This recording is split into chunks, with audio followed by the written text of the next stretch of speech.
Hi, I'm Nicole Roberts-Jones, and welcome to The Fierce Files. Now, what I know for sure is that one of life's greatest gifts will meet you when you go after your more. And so here is why I share with you thought-provoking insight and behind-the-curtain conversations with women who have reached the pinnacle of success because they went after their more.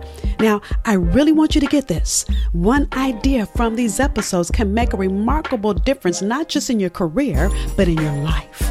And I want to make sure you join the conversation in our Facebook group. So go to findyourfiercemovement.com. Now grab your pen and get ready for today's session of The Fierce Files. Hello, and welcome to this episode of The Fierce Files. Today, I'm excited to bring to you Abby Medcalf. Now, Abby is a psychologist. She's an author, a speaker who has helped thousands of people create happy and connected relationships. Now, it's with her unique blend of hands-on experience, comprehensive research, and humor. She provides practical, usable tools that work with so many couples and really helps them experience big change in a short amount of time. She has a proven system that can transform relationships into a fulfilling communication machine. Now, with over 30 years of experience, and I want you guys to get this, Abby is recognized as an authority and sought after speaker at organizations such as Google, AT&T, American Airlines, and let me tell you guys, the list goes on and on. She's also the author of the #1 Amazon best-selling book, Be Happily Married, even if your partner won't do a thing. Ooh, I love that. She's also the host of the top-rated Relationships Made Easy podcast and has been featured as an expert on CBS and ABC News. And yes, her bio goes longer than that, but I can't wait another minute. Welcome, Abby. Hey, I'm so happy to be here. Thank you for having me on the show. Of course. Now, let me tell you, Abby, I think our energy met each other.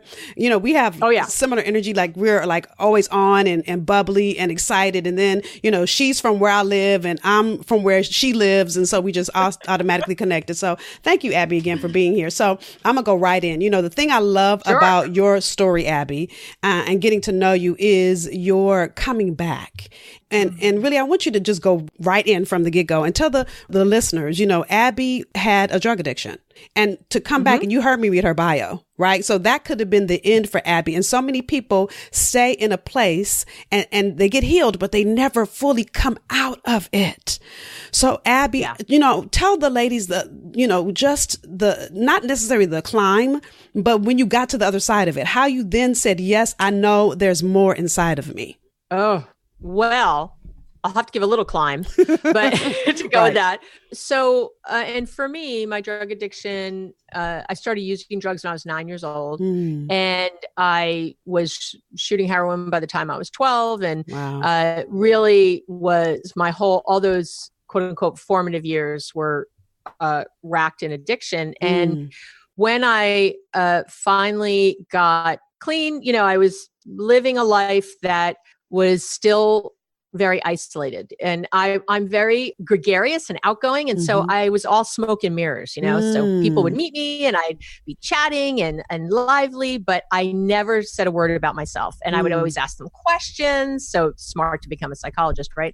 And I would always be asking questions and keeping people engaged, but they would walk away not knowing a thing about me. And I wasn't really connected, and I was really lonely in the world. I had, you know, boyfriends and all that. I was a serial monogamist. Right. And I would, I kind of joke now that I was taking hostages. So, you know, I would be in these relationships and I'd run as soon as they started getting really serious. So generally they last about a year and a half. And so, you know, getting clean is one thing, but really living a different kind of life is another. And for me, I was feeling just at the end of my rope. I had about a year without drugs and just feeling so spiritually bankrupt, really. And I ended up moving to Israel. And I went there to go to school and finish my schooling. And that's really where my life changed. That's really where I started to get a very different feel for how people connect and who they are. And when I came back to the States, I ended up getting, you know, going forward and getting, you know, a master's in counseling and doing all that. But when I was doing that, I was realizing I wanted to have a bigger impact. So And that I think is a calling that a lot of us have, but we question. And I know for me, it was, that imposter thing of, well, if people really knew who I was, and I still have this shadow side, and I have this, crazy history. And yet I thought, well, I'm going to move forward and really have a bigger impact. And for that, I felt like I needed to work in business. And so I went forward, and actually my PhD is in organizational psychology. And I know, kind of a weird mix there, and I started, ultimately I started working with executives who had drug and alcohol problems. That's who I niched with. Right. And I was doing that work, and that was great. It was a ton of money, and I was working in international mergers and acquisitions, and I was flying all around, and I was ever so important. And I didn't, and again, sort of going, I thought that was the thing I wanted. Right. I think a lot of times we think it's this next thing, or, well, when I get that degree, then, or when I get that experience, then, or when I get married, or when I have kids. And really, was doing a lot of that. And what's interesting about you saying that, when I do this and when I do that, and don't we all walk around making these lists? For me, I wanted the 2.5 kids with the so-and-so house and the such and such car. And what's so interesting is I don't have kids. Now I have bonus kids, right? And what's funny, and I think I said this in the previous episode or a couple episodes ago, when I was dating my husband, and I had that stock answer of, he asked me how many kids I wanted. I was like 2, and I didn't even think about it. And then he said, "Are you sure?" And no one had ever asked me, was I sure? And he said, when I asked him later, we got closer, I said, "Why'd you ask me that?" He said, "Because in his spirit, he felt like that wasn't real." And I said, "You're right. Wow. It's not. I actually don't want kids." And every time I thought about that, I felt guilty, because the world tells you what you're supposed to do or be. Yep. Especially as women, right? What kind of woman doesn't want children? Right. Like, there's this horrible assumption that somehow you're not nurturing and fabulous and all these things. It makes me crazy. I think that that's such a, I was always a very good girl, even in my addiction, I always wanted to be perfect and do it right and say the right things. And I did well in school, even through all that. And I played sports, even through my addiction. And I hid it. My whole family didn't know. Everyone didn't know. And I really was all about being perfect and putting on this certain kind of face for people to see. And that's really what we all do on some level, right? Especially us women. I just think we really are all about trying to be, on some level, the good girl. Yep. And trying to live the good girl stereotype, the good girl definition. And dare I even say this, and you can totally step on my toes and say, "No, heck, Nicole, no, you're not right." So even when you were, because listen, you and I have this similar, because I used to get high at 12, right? So my drug of choice was weed. So I didn't go any further than that, because I saw a movie when I was little and it scared me. But I think for me, I was trying to fit in. I wanted to be liked. Yep. And so that still went in the perfect box, Absolutely. Yeah, absolutely. If I act this way, if I do this, if I say this, if I join this team, right? I think we learn that from such a young age, and to be like, and again, especially as women, that we want to be liked. And, some of that I really believe is our DNA, as women, and it's really been centuries old and eons old, hundreds of thousands of years, really, women, if you weren't liked, if you were thrown out of the clan 200,000 years ago, you were going to die. Right. That was it. And really, even, in my lifetime, women were able to have credit cards. Yeah. And in my lifetime, women were able to ask for divorce. Right. In my lifetime. Right. So, and I'm in my 50s. I'm not in my 80s having, or someone's great grandmother. It's crazy. So really, till a very short period of time, our rights were always, around men, and men liking us and wanting to be with us and wanting to have us around.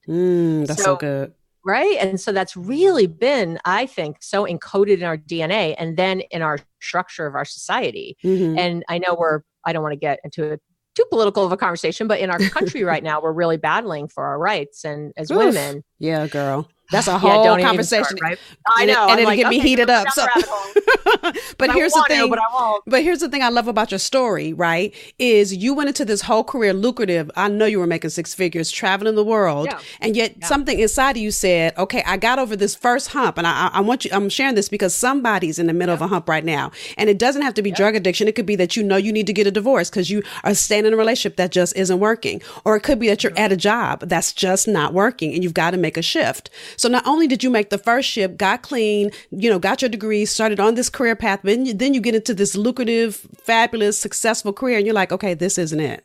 Nope. And I was, missing my kids. I had kids later because I too wasn't sure about the mommy thing. And I always joke because I don't really like kids. I only like my kids, like I'm not that woman who's like, oh, let me hold the baby. Like, I don't want to hold you. Like, I do not. I'm sorry. I'm sure he's cute. Right. I'm not there. Right. So, I was that funny story. Just a funny little caveat. So my niece, who I've known her whole life, she's technically my goddaughter. She's my best friend's daughter. So she's 14 now. But when she was little, she'd say, Auntie, when can I come see you in Boston? And I said, when you turn double digits. Because I'm like, I can't do little kids. So I would say double digits. So I remember she turned 10. She said, Auntie, I'm in double digits now. I was like, oh. I'm time. Right. I love it. I was scared to death too, right? I was like, oh, am I going to be able to handle her for a week? But anyway, you just made me think about that. Go ahead. Well, it's right. I think it's very real of, that not all of us are cut in this same way, right. That we're, wanting this, yet both of us are such nurturing, loving women. Yeah. And, again, that idea that there's only one way to do that. But yeah, I definitely think that all of us, and I still come to those times, I'm still doing that, where I come to different times where I go, I'm in touch with, my higher self, really, in that vibration. And the key to life is to make decisions out of love, not fear. Ooh, that's good. The key to life is to make decisions out of love, not fear. That's good. Somebody needs to tweet that. Right. So we're talking about our fear-based emotions are, fear itself, right? Jealousy, hate, worry, anxiety, frustration, resentment. When you think of all those things, when you make a decision from that place, it is not in your highest interest ever. And I say a lot, hard choices, easy life, easy choices, hard life. Ooh. And you just dropping nuggets, girl. You need to say that one more time. Say it one more time, right? That's what I'm doing. So, but it's the truth, right? When so trying to keep, in your 50s, boy, keeping your body in shape. Don't get me started. But so, making sure I feel strong takes a lot of extra work as you get older, because you can eat even less and, exercising more and doing all that. And those are harder choices, right? I have to say no to things. No, but easier life on the other side. Right. I feel high energy. I'm excited. And it's true for everything.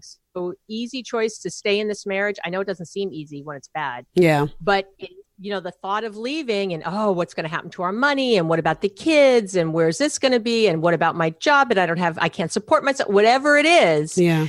It's fear talking. And I will tell you, I'm a spiritual person. So I know that is not God talking in my, God does not talk to me that way and tell me that I can't make it and that I'm not worthy and that I can't have what I need. Right. So love-based emotions, compassion and kindness and gentleness and open and willing and all of those other things, taking risks, right? Even, sadness is a love-based emotion. It comes and goes. It's not a bad thing to be sad. It's not a bad thing to be angry. Right. Angry is wonderful. What's not wonderful. So anger is for example, a love-based emotion because it helps motivate you, right? If I think my butt looks big, I or too big, I get to the gym, right? So it motivates me. My butt is big, but it gets to another level. I have to do something. It'll motivate me to do something, right? Anger is great. What people mistake that for is when they feel rage. And the rage is anger plus helplessness. And when you feel helpless in your world, that's that enraged feeling. that is when you just talking through your, gritting through your teeth like that. And the problem is people focus on their anger. They go, oh, I have an anger problem. No, you don't. You have a helpless problem. So counting to 10 and going to anger management isn't going to do it. What you need to do is look at where you feel helpless and take action. The second you take the smallest, tiniest action. So if you're thinking, I can't quit my job, I hate my boss and I hate this place and I'm so resentful every day I walk in, and you're thinking, I can't quit though because we have benefits for the family and I need this money and job market is hard, whatever you're thinking, again, all these fear-based emotions, right? That helpless feeling. So if you did one thing, take a night class, get retrained, one class, you don't have to go every, full time, right? Or start a new resume or start talking to people and asking who knows somebody for a job. One thing will absolutely, I guarantee, shift your mood. And you'll find that you don't feel as rageful. Right. That's so good. And you're talking to a daughter of a abusive dad. And, when I first met my husband, and this is true talk, you didn't know this. And so I always say my father was a great father, horrible husband. And I had the rage in me. As most abusive children of abuse, you have it in you. So I've been to counseling. And when I feel the rage, I sit silent until I can calm myself down long enough to have a conversation instead of talking out of rage. Right. And so when I first met my husband, he didn't know the old Nicole that could cuss you out, up and down, good too. Right. And so I remember the first time we don't really argue, but my husband loves debate. So when you start talking political, he'd be in there with you. He loves it. So I started getting, start getting passionately angry, not rage, but passionately angry. And sometimes out of anger, you say things that you don't mean, but it's coming out and you're not thinking. And so I remember the first time I felt like that. And I said to myself, and this is what I do, I sit silent. But he was like, come on, you're not going to say anything. You're not going to. And I'm trying to calm myself down. Right. And so I leave and I go in the bathroom and I close the door. Yeah. And so I'm laughing because, again, he's all excited. And he's not yelling. He's excited. He's like, come on, tell me what you think. I said, Daryl, trust me. You want me to calm down. And he went, ooh, because the way I said it, I said, give me 10 minutes. Right. And so what I've had to learn is, when you are in an emotional place that will cause harm, because you can't take back a word once you say it. It's not like you can erase the word. Like, ooh, let me get an eraser and take that back. And act like I didn't say that, So that's so good. We're going to stop here and take a quick commercial break, and we'll be back for more. Hi, have you taken a look at my new website? Go to the new and improved NicoleRobertsJones.com, and you can do everything from reading my latest blog to grabbing the free resources that are included in that blog to listening to past podcast episodes of The Fierce Files. In addition, you can also sign up for my free mini course. It's called My Fierce Roadmap, and it will give you the clarity on where you are toward living in your purpose and getting paid for it. My goal in everything we do here at the Fierce Factor Lab, including the podcast, is to give you more to align your purpose with your paycheck. So go take a look at NicoleRobertsJones.com. So many of you that are listening, Abby is giving you a free session right now. I'm just saying. That's what I do.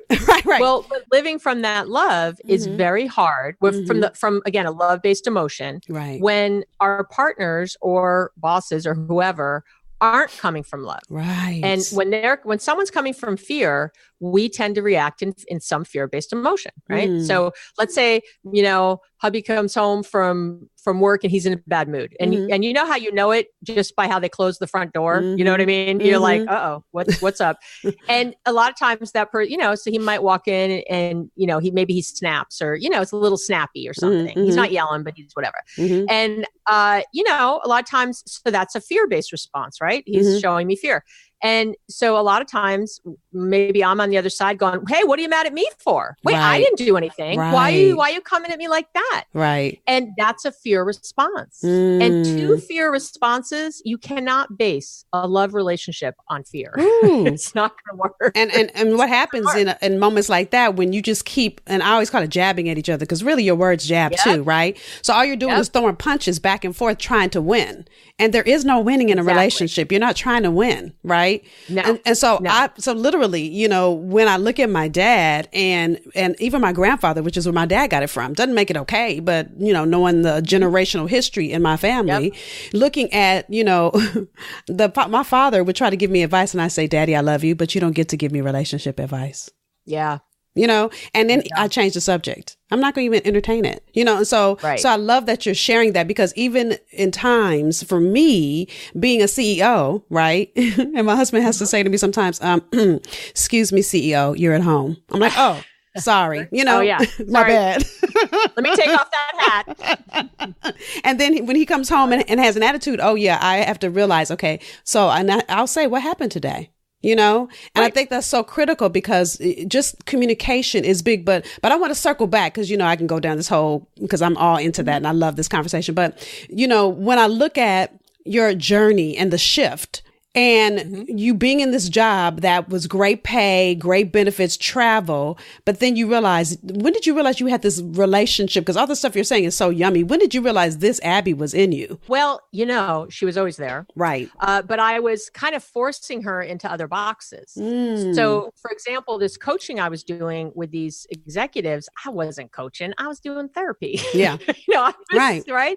I was asking about their wives. I was asking about their kids. I was going down all, and by the way, I had amazing results, which is why I was so popular, because I was able to combine therapy and coaching, right? You know, these two pieces. Right. And I started to really go, wow, you know, really having these aha moments of, and there's never one, I was always waiting for the big lightning bolt from the sky. And I think so many of us do. We're waiting for that, you know, oh, I'll know when I have my passion, I'll know when I meet the right guy.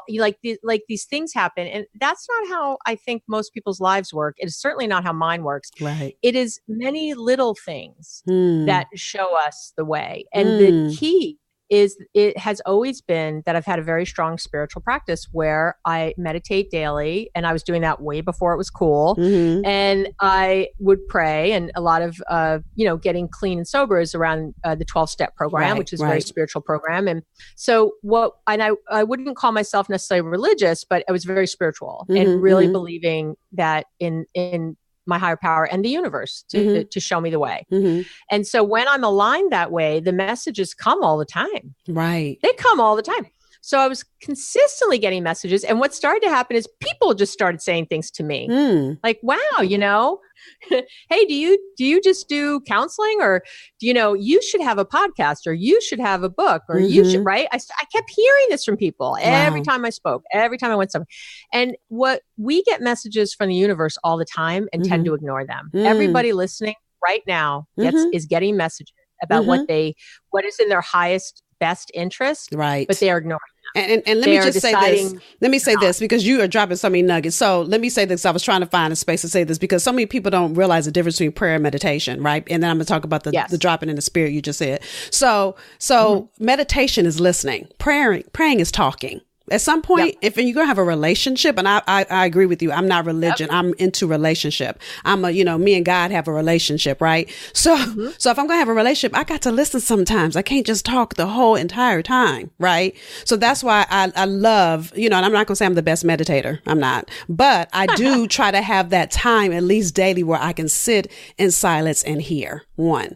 The second thing I want to say, and another guest on another podcast said this, and I've used this over and over because I love it. She talked about listening to your gut. When people are saying things to you and it's resonating with you, and she called your gut your God uttering timeout. Yep. God is saying stop and listen, but you're not listening to all these clues. Like you just said, many little things show us the way. You're not looking at the little clues, the little breadcrumbs that are on your path showing you walk this way. Right. Well, because fear takes over. Yes. So here are people telling me I should write a book. And I'm like, who am I to write a book? Right. Oh, I don't really. Oh, I'm good like this, but I really couldn't do that. And that's just fear. What is that small crap? Like, where is that from? Right. And so really living in, when you keep choosing love, when you keep noticing that fearful voice and saying, oh, I don't want to listen to that voice. Right. I need to, I want to vibrate on a different level. Yeah. And I do want to throw out there. So for anyone, because I had a really hard time in the beginning meditating, I will tell you. And what can really be a great little trick to start, just so you don't have to meditate, is to what's called monotap.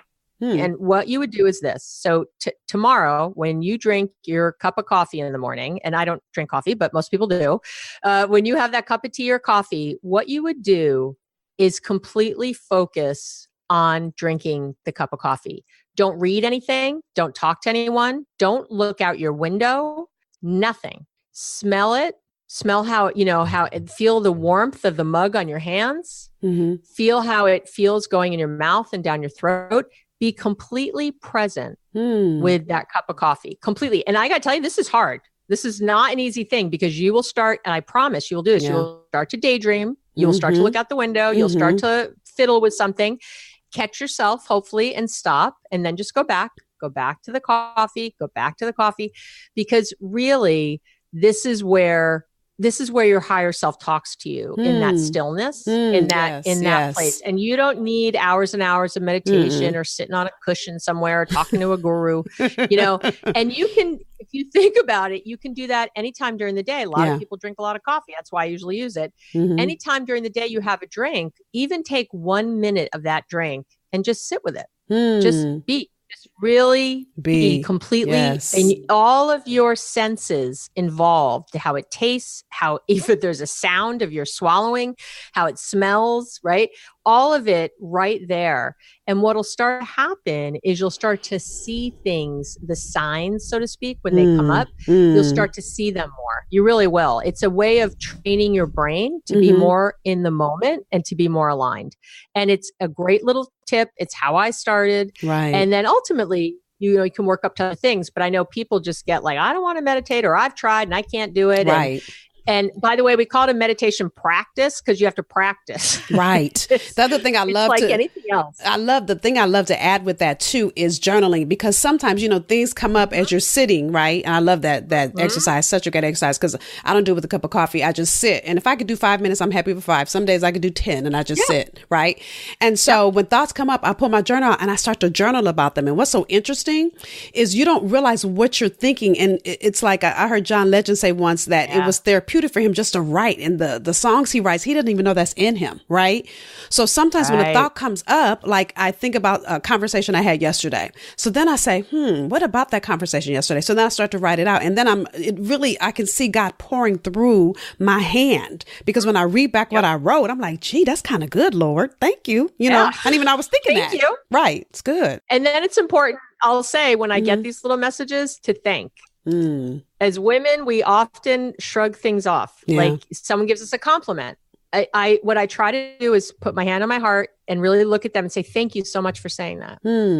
And take it in. Take in the compliment, ladies, take it in. And so take in when someone says, have you ever thought of writing a book, or are you sure you're happy at your job? Thank them for saying these things. Thank you for asking that. I haven't really thought of that. And really listen to what other people are saying, all that. And so that's what I ended up doing, was then sitting with myself and I really thinking about what would make me so happy? Like, what do I feel driven on this earth to do? Right. And no matter how big and lofty that is, and I'll tell you no one has a loftier vision than me. I'll tell you that right now. Mine is for world peace. Try to top that. Good luck. Right. I swear to gosh. I promise you that it says it on my website. If you want to go look at world peace. And what I realized, so what can I do about that? Well, I believe that if everyone was happier in their relationships, there would be no need for bullying, for hate, for war. I know it. If people were truly happy and felt connected and loved, appreciated and whole, there'd be absolutely no reason for those things, because all those things come from fear. They're fear-based. So I thought, that's what I need to do. So how could I do that? How could I get people the more people, the better to hear what I have to say, right? About love and, these concepts I have about how to live a truly happy, connected relationship with others and with yourself. And that's when I thought, oh, well, let me start with pulling back and starting to really work with people one-on-one that I really want to work with, who are coming not because they got told by their board of directors that they had to see me, right? Because they had a problem, right? But who were saying, who were raising their hand and saying, I want something. So that made the decision for me. And it was a really big shift in money and a lot of things. And again, really scary. Yeah. My little fear voice, you know, I didn't grow up with money. And so my little fear voice was like, oh no, you know, we're finally here. We're going to lose it all. Right. And none of those things matter without feeling fulfilled every day. And I will tell you right now that I never ever say, thank God it's Friday. I never ever say, oh, it's hump day. Right. I never complain about Monday. Right. Love my work. I love all of it. I have built a life where I love all of my work. If something becomes drudgery or I don't like it, I stop doing it. And I have faith. And again, because it's, you know, it keeps practicing listening to those messages that the next thing will present itself. Wow. Well, and it keeps doing that. Right. Well, listen, Abby, believe it or not, the time is going by so fast and you've given so much. I think the biggest overarching thing that I walk away, and mind you, I have a page of notes, is really the art of connection and really connecting heart to heart, soul to soul with people and leaving people better than the way you came or the way you started or the way, you know, you began. So thank you. Thank you for all you're doing in this world. Thank you for your commitment to connection. Is there anything you want to say in closing? I think that's it. I think I would just want everyone today to think, instead of having faith in fear, have faith in love. Have faith. Put your faith in love. Stop having faith in fear. That's good. That's good. Thank you, Miss Abby. Thank you for being here. It's my pleasure. Thank you so much for having me on the show. Thank you for joining us for this episode of The Fierce Files. Now, I want you to walk away from these episodes with value, so grab your pen and answer either one or all three of these questions. Number 1, what was your greatest takeaway? Number 2, what would you do differently as a result of what you heard? So you may have heard something you've already heard before, or you may have learned something new. Either way, don't take the insight that was shared with you for granted. So commit to doing one thing different because of what you heard. Number 3, what was confirmation for you? What did you hear that confirmed you're on the right path? See, I want you to take a moment and celebrate you. Too often in our journey, we focus on what we're not doing and we forget to celebrate what we are doing. So what was something that showed you that you're headed in the right direction? Now, I want you to share your answers. Share your answer to either number 1, what was your greatest takeaway? Number 2, what would you do different? Or number 3, what was confirmation for you? And share it in our Facebook community. So go to findyourfiercemovement.com and use the hashtag FierceFiles. Now, each experience we encourage, support, and celebrate as a community. It allows us to expand in possibility and wisdom, in encouragement and love. Now, we've invited you into our community to deepen our journey with being the answer someone needs and in being committed to your next level. So until the next time, be extraordinary, be unapologetic, be bodaciously you, go and be fierce.